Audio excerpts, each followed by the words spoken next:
Guns, drugs, violence ഇത് മൂന്നുമാണ് ലോകേഷ് കനകരാജിന്റെ സിനിമയിൽ എപ്പോഴും നമ്മൾ കാണാറുള്ളത്. അത് മാത്രമല്ല എപ്പോഴും എല്ലാത്തിലും ഒരേ സ്റ്റോറി ആയിരിക്കും. ഫസ്റ്റ് സിനിമയായ മഹാനഗരം നിങ്ങൾ എടുത്തു നോക്കിക്കോളൂ. അതിന് കുട്ടിയെ തട്ടിക്കൊണ്ടുപോണു, അതിന് രക്ഷിക്കാൻ നായകൻ വരണു. രണ്ടാമത്തെ സിനിമയായി കൈദി എടുത്തു നോക്കൂ. അതിന് പിന്നെ കുട്ടിയെ രക്ഷിക്കണ പരിപാടിയില്ല, മകളെ നഷ്ടപ്പെട്ടു പോയ ഒരു അച്ഛന്റെ വേദന അതിൽ കാണാൻ പറ്റും. മൂന്നാമത്തെ സിനിമയായ മാസ്റ്റർ നോക്കിക്കോളൂ, അതേ കഥ തന്നെയാണ്. ആദ്യം കുട്ടി മരിക്കുന്നു, പിന്നെ കുട്ടിയെ രക്ഷിക്കാൻ വിജയ് പോകുന്നു.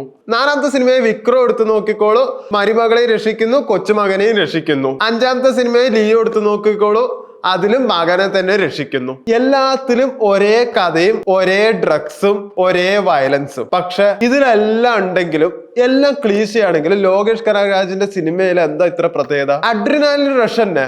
ഏത് സിനിമ എടുത്ത് നോക്കിയാലും ഇന്റർവെല്ലിന് കൊടുക്കുന്ന അഡ്രിനാലിൻ റഷ്, അത് തിയേറ്ററിൽ കാല് വയ്യാത്ത അടക്കം ആള് എണീച്ച് നിന്ന് രോമാഞ്ചം കൊള്ളും.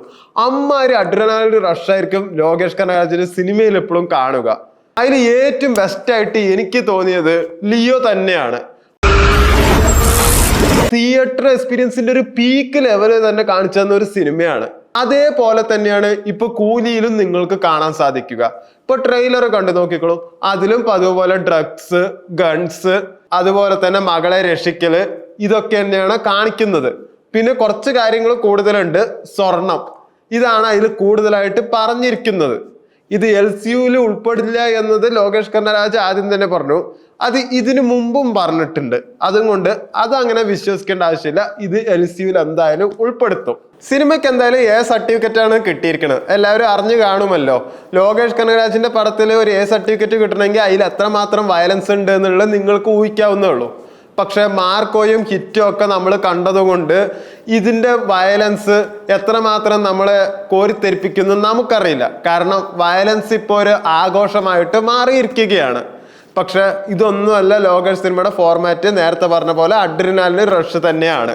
അതായത് റാംബോ, റോക്കി എന്നീ സിനിമകളിലൊക്കെ നായകൻ ഒരു ആൽഫ ഗെറ്റപ്പ് എന്തായാലും കൊടുക്കും. അതുപോലെ തന്നെ ഇതിലെ നായകനും ഒരു ആൽഫ ഗെറ്റപ്പ് കൊടുക്കും. ആ ഗെറ്റപ്പ് ലോകേഷ് കനകരാജിന്റെ മാത്രം ഒരു സ്വത്ത് പോലെയാണ് കാണുന്നത്. അത് ഇതിലുണ്ടെങ്കിൽ ഈ സിനിമയും ഹിറ്റാവാൻ സാധ്യത വളരെ കൂടുതലാണ്. സമീപകാലത്ത് വലിയ വലിയ ഡയറക്ടർമാരും പ്രതീക്ഷ വെച്ച നടന്മാരുടെ എല്ലാ സിനിമയും ഫ്ലോപ്പായി നിങ്ങൾക്ക് അറിയാൻ പറ്റും. ഇപ്പൊ വെങ്കർ പ്രഭു നല്ലൊരു ഡയറക്ടറാണ്, വിജയനെ വെച്ച് ഗോട്ട് ഫ്ലോപ്പ് ആക്കി. അതുപോലെ എച്ച് വിനോദ് നല്ലൊരു ഡയറക്ടറാണ്, അജിത്തിനെ വെച്ചിട്ട് ഒരു ഫ്ലോപ്പ് ഉണ്ടാക്കി. മകൾ തിരുമേനി അജിത്തിനെ വെച്ച് ഒരു ഫ്ലോപ്പ് ഉണ്ടാക്കി. അതുപോലെ GB ഡയറക്ടറും ഒരു ഫ്ലോപ്പ് ഉണ്ടാക്കി. മണിരത്നമാണെങ്കിലും ഫ്ലോപ്പ് ഉണ്ടാക്കി. ശങ്കർ ആണെങ്കിൽ ആൾ ടൈം ഡിസാസ്റ്റർ അടക്കം ഉണ്ടാക്കി. ഇനി അടുത്ത് ലോകേഷ് കനകരാജിന്റെ ഊഴമാണ്. ലോകേഷ് കനകരാജിന്റെ ഇന്റർവ്യൂവിലെല്ലാം അദ്ദേഹം നല്ല കോൺഫിഡന്റ് ആയിട്ടാണ് കാണുന്നത്. അനിരുദ്ധും പറഞ്ഞു ഇതൊരു ടിപ്പിക്കൽ ലോകേഷ് സിനിമയല്ല, ഇതൊരു ഇന്റലിജന്റ് സിനിമയാണ്. അതുകൊണ്ട് തന്നെ സിനിമയുടെ ഹൈപ്പ് നല്ല കൂടുതലായിരുന്നു. കൂലിക്കൊപ്പം ക്ലാഷ് റിലീസ് എത്തുന്ന വാർ 2 ആണെന്ന് എല്ലാവർക്കും അറിയാം. നോർത്ത് സൈഡിൽ വാർ 2ന് പോസിറ്റീവ് റിപ്പോർട്ട് വന്നാൽ എന്തായാലും നോർത്തിലെ കളക്ഷൻ കൂലിക്ക് നന്നായിട്ട് ബാധിക്കും. അതുപോലെ കൂലിക്ക് നല്ലൊരു പോസിറ്റീവ് റിപ്പോർട്ട് വന്നാൽ വാറിന്റെ സൗത്ത് കളക്ഷനും നന്നായിട്ട് ബാധിക്കും. പക്ഷെ വാർ 2 1000 കോടി എന്തായാലും ഉറപ്പിച്ച് നിൽക്കുമ്പോൾ കൂലി സൗത്ത് ഇന്ത്യയിൽ ആദ്യത്തെ 1000 കോടി ആവും എന്നാണ് പ്രതീക്ഷ. എന്തായാലും കൂലി IMAXിൽ നിങ്ങൾക്ക് കാണാൻ കഴിയില്ല. കാരണം സിനിമ ആദ്യത്തെ 2 ആഴ്ച വാർ 2 യാഷ് രാജ് സിനിമയായിട്ട് എഗ്രിമെന്റ് എഴുതിയിട്ടുണ്ട് എന്നാണ് പറഞ്ഞിരിക്കുന്നത്. പക്ഷെ എന്തായാലും 1000-ൽ ഒരാൾ IMAXിൽ സിനിമ കാണാറുള്ളൂ. അതുകൊണ്ട് നമുക്കത് പ്രശ്നമല്ല. CGI വർക്ക് അധികം ഒന്നും ചെയ്യാത്ത ഒരു സിനിമയാണ് കൂലി എന്ന് ലോകേഷ് കനകരാജ് പറഞ്ഞിട്ടുണ്ട്. ആ കൂടെ 2.25 മണിക്കൂറിൽ 2 മിനിറ്റാണ് CG ചെയ്തിരിക്കുന്നത് എന്നതും കൂടി ലോകേഷ് കനകരാജ് പറഞ്ഞിട്ടുണ്ട്. അതായത് വയലൻസ് ആയാലും ഫൈറ്റ് ആയാലും എന്തായാലും എല്ലാം റിയലിസ്റ്റിക് ആണ് എന്നാണ് അത് സൂചിപ്പിക്കുന്നത്. രജനീകാന്ത് ഒരു കൂലി ഒരു നിർണായക ഒരു സിനിമയാണ്. കാരണം രജനീകാന്ത് തന്റെ കരിയർ സ്റ്റാർട്ട് ചെയ്തിട്ട് 50-ാം വർഷമാണ് 2025. 1975 അപൂർവ രാഗങ്ങൾ എന്ന സിനിമയിൽ അദ്ദേഹം ആദ്യമായി തുടക്കം കുറിച്ച് 2025 50 വർഷം പൂർത്തിയാക്കിയിരിക്കുകയാണ്.